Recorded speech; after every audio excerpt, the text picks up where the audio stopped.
कुर्बानी के जानवर बन गए सोशल मीडिया के हीरो। कहीं बकरा स्वीट हार्ट बना बेटा, कहीं गाय ने दिया एटीट्यूड। लोगों ने ऐसी फनी पोस्ट मारी कि जानवर भी शर्मा गए। तो चलो वीडियो शुरू करते हैं। अभी मजा आएगा ना भिड़ो। उससे पहले वीडियो को लाइक कर दो और चैनल को सब्सक्राइब कर लो, नहीं तो बेल नाराज हो जाएगा। मेरा इंतजार ना करना, बच्चों का ख्याल रखना और दूसरी शादी मत करना। मंडी में आज व्यापारियों की चीखें निकल गई जब पापा की परी ने कहा इस डिजाइन में कोई और रंग का बकरा दिखाएं। मुझे घुमाने के बहाने आजकल के लौंडे अपनी बच्ची वाली गली में ले जाते हैं। नेक शरीफ या इखलाक सादत मंद परहेजगार बकरा। इस बकरे ने आज तक किसी बकरी की तरफ आंख उठाकर भी नहीं देखा।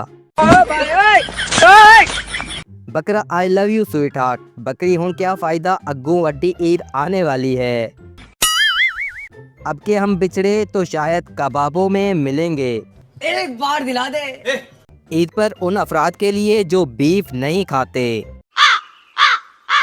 ओए छड़ दो मैनू सारा साल खोते खाके ते वड्डी ईद ते तेनू मैं याद आ जांदा।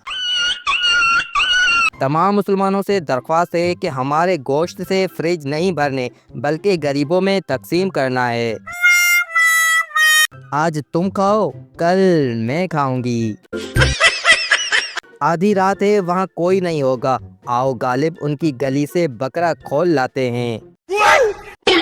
चल यार, जितने दिन मुसलमानों की फ्रिज खाली नहीं होती उतने दिन तो मौज मस्ती करें। दोस्तों, उम्मीद है कि वीडियो आपको ज़रूर पसंद आई होगी। वीडियो अच्छी लगी तो लाइक कमेंट करने के बाद चैनल को भी सब्सक्राइब कर दें। मिलते हैं एक नए वीडियो के साथ, तब तक के लिए अल्लाह हाफिज़।